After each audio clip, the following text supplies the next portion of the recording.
The distress signal rippled through subspace like a dying star's last breath. Commander Jennifer Hayes stood on the bridge of the UNSC Horizon, her fingers drumming against the command console as the translation matrix worked to decode the alien transmission. "It's Vakrine," said Alex Morgan, the ship's xenolinguist, his eyes never leaving his screen. "Their fleet's caught in a gravitational anomaly near the Kepler belt. Power systems failing, life support critically low." Jennifer's jaw tightened. 3 years ago, their warships had glassed 2 human colonies at the edge of known space, killing 40,000 people. The wounds were still fresh, the hatred still raw. Now their distress call crackled through her speakers. "Desperate and dying, Captain." Her first officer's voice cut through her thoughts. "Orders." Every eye on the bridge turned to her. Jennifer could feel the weight of their collective memory, the faces of friends and family lost to Vakrine aggression. It would be so easy to ignore the signal, to let the void claim them as payment for human blood.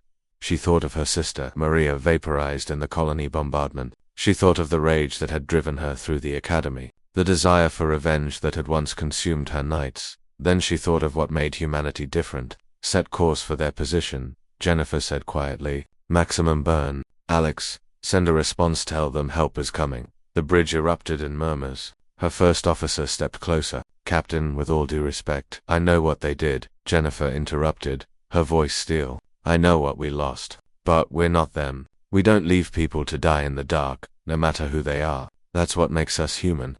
Silence fell. Then, slowly, the crew moved to execute her orders. The Vakrine fleet was a graveyard of dying ships when the Horizon arrived. 17 massive vessels, each the size of a city, hung twisted and broken in the gravitational maelstrom. Their hulls were cracked, atmosphere venting in frozen plumes, emergency lights flickering like fading heartbeats.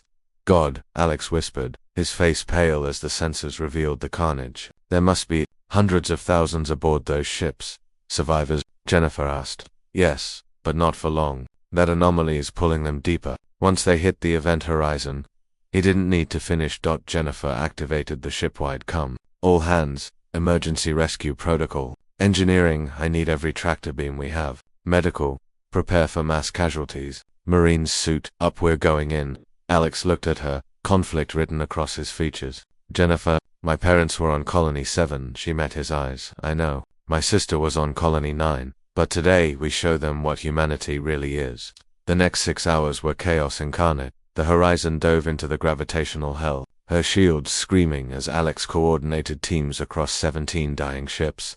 Jennifer personally led boarding parties through twisted corridors filled with injured four-armed beings with crystalline skin now cracked and bleeding purple. The aliens recoiled at first, expecting execution. Instead, they found human hands offering aid. "Easy, easy," Jennifer said to a Vakrine child, no more than 6 in human years, trapped beneath debris. She lifted the metal beam with her powered exoskeleton, then cradled the small alien as its parents watched in shock. "You're safe now." Alex worked miracles on the bridge, his understanding of Vakrine language allowing him to coordinate with their surviving engineers. Together, human and Vakrine crews rerouted power, stabilized reactors, and reinforced shields. "The cultural barriers dissolved in the face of survival's imperative, Captain," her engineer shouted. "The anomaly's expanding. If we don't break free in the next 20 minutes, then we work faster." Jennifer cut him off. "Nobody gets left behind."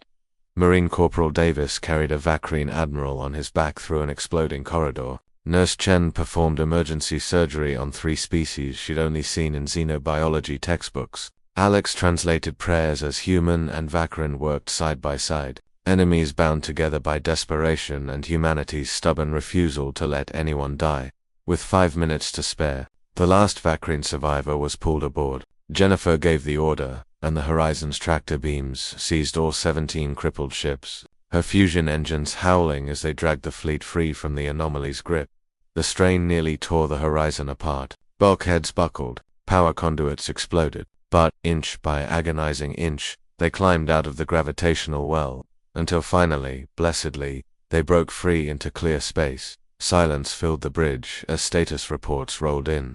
Over 300,000 Vakrine saved. 0 human casualties. Jennifer collapsed into her command chair, exhausted. A message request came through from the Vakrine flagship. She accepted. The Vakrine admiral appeared on screen, his crystalline features unreadable. For a long moment, He simply stared at her. Then, slowly, he performed a gesture Alex had taught her, the Vacrine sign of profound respect, reserved for the highest heroes. Why? The Admiral asked, his translated voice thick with emotion. We killed your people. We deserve your hatred. Why did you save us? Jennifer thought of her sister. She thought of all the lives lost, all the pain that could never be undone. Then she thought of the Vacrine child she'd pulled from the rubble, the way its eyes had filled with trust instead of fear.